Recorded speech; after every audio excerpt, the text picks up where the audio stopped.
All the mantra, including the Vedic mantras of the Rig Veda and the other Vedas, are all aparavidya. Paravidya is that which is unseen and manifested and which is the cause for this Jagat or the universe with name and form. Thus, knowledge of Brahman alone is Paravidya. To know the difference between the two types of Vidya, Samsara and Moksha, are taken as the subjects.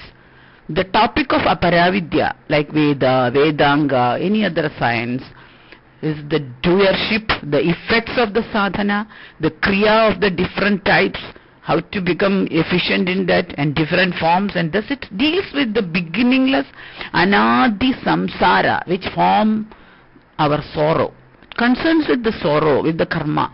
The samsara river, which is in the form of sorrows, is something to be removed from the living beings. Whereas moksha or liberation, on the other hand, as the subject of Paravidya, is something that ends samsara. That moksha also is anadi, ananta, amrita and abhaya. That is beginningless, endless, eternal and fearless. That fearlessness is the importance there.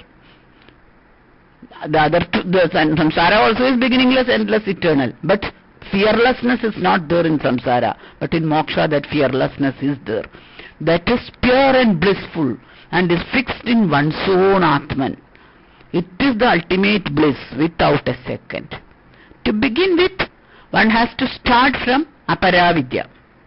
And by its perception, that is the Veda perception, perceiving the Veda, gradually the Nirveda has to happen. Without experimenting and experiencing the worlds of karma and without knowing them, no one can sacrifice them.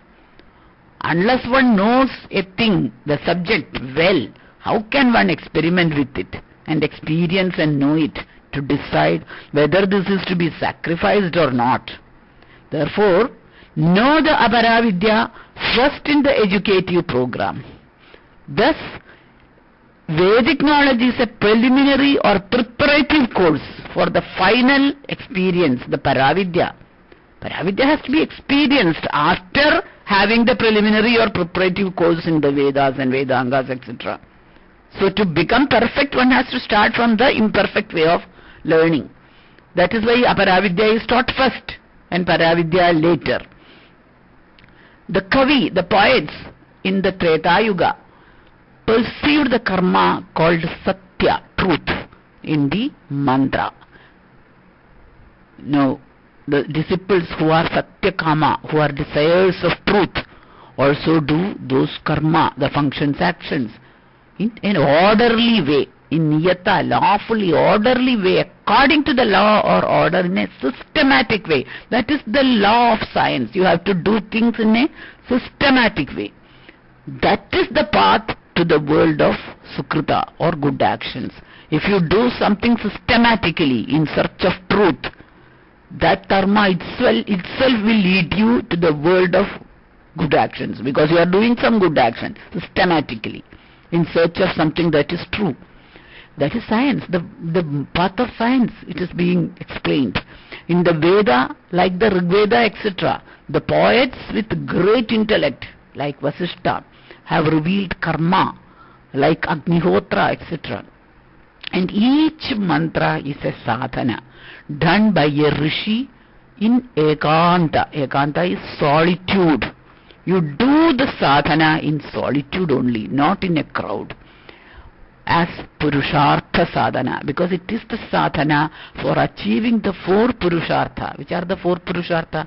Dharma, Artha, Kama and Moksha. That is done alone in solitude, because it is done within, inside your intellect, inside your mind, not outside. That is why it is Antarika sadhana. It is an internal sadhana.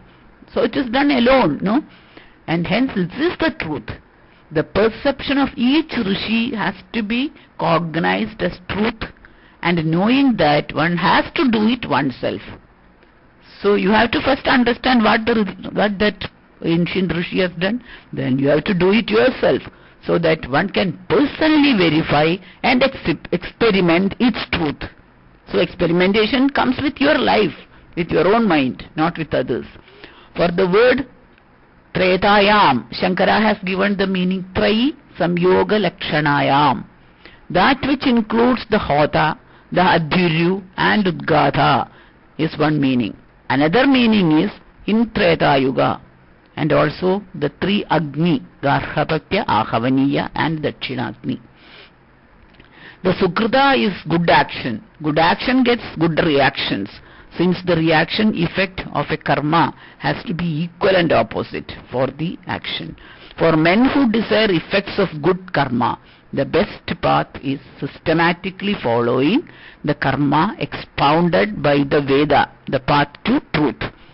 Loka or the worlds mean, what do you mean by the word loka? Lokyade bhujyade anenedi loka. That which we see or observe. Lokyade, alokyade, what we see and observe. And thus we enjoy. Only that is your world. That which you don't see and don't observe and don't know about is not your world. Actually, you don't know the other world. This world of existence is thus defined as that which is perceived by our own mind with its meanings, and thus enjoyed as the effects of our actions. Or the universe or the world is the karma bhala, the effect of action or our karma. To enjoy the best effects, one follow the path shown by the ancestral rishis, who had experimented with the functional properties and its effects. The perceived and enjoyed worlds by each person is within his or her mind. Which is the best among all these relative worlds? Is the world perceived by a doctor better than that perceived by a cobbler? That's not the question here. Among the ordinary people who have not learned the Paravidya of Veda and Vedanga, and those who have learned it, which is a better relative, see, the Veda Vedanga being learned, not learned. One people has learned Veda and Vedanga, the other has not learned. Which is the better relative world? That is the question. So the world of one who has already experienced Paravidya is any day better than that of a person who has mastered all the Paravidya, including all the Vedas. That means we can definitely see the three planes in the relative and absolute truth experienced. Shankara classified them as the Vyavaharika, Pradibhasika and Paramarthika truth. What is Paramarthika or absolute truth? It is Paravidya only, nothing else. It is the absolute truth. Then what is Pradibhasika? Satya, that is Aparavidya, the Veda and Vedanga. And there is something called the Vyavaharika Satya, that is the day-to-day activities. I did that, this and that. That type of thing, that is the Vyavaharika world, that is the Avidya. It will not lead you to Paravidya. But Pradibhasika Satya, the relative truth of the Vedas and Vedangas, the sciences, study of sciences and arts, that is Aparavidya, which will lead you to Paravidya.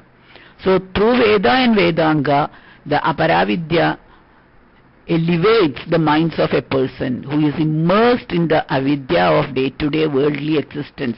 Therefore, one has to choose that path and slowly enter the path of Paravidya. Shankara advises us, Ishavo Ushmagam Pantha Marga. This is your path, which the Veda, the Aparavidya, because that leads you to the path of, to the aim or goal of Paravidya. It is the Paravidya is almost like Nirveda. You even discard the Veda. And this is the path for ultimate liberation. But for that you have to first learn the systematic truth through the systematic study of the Veda.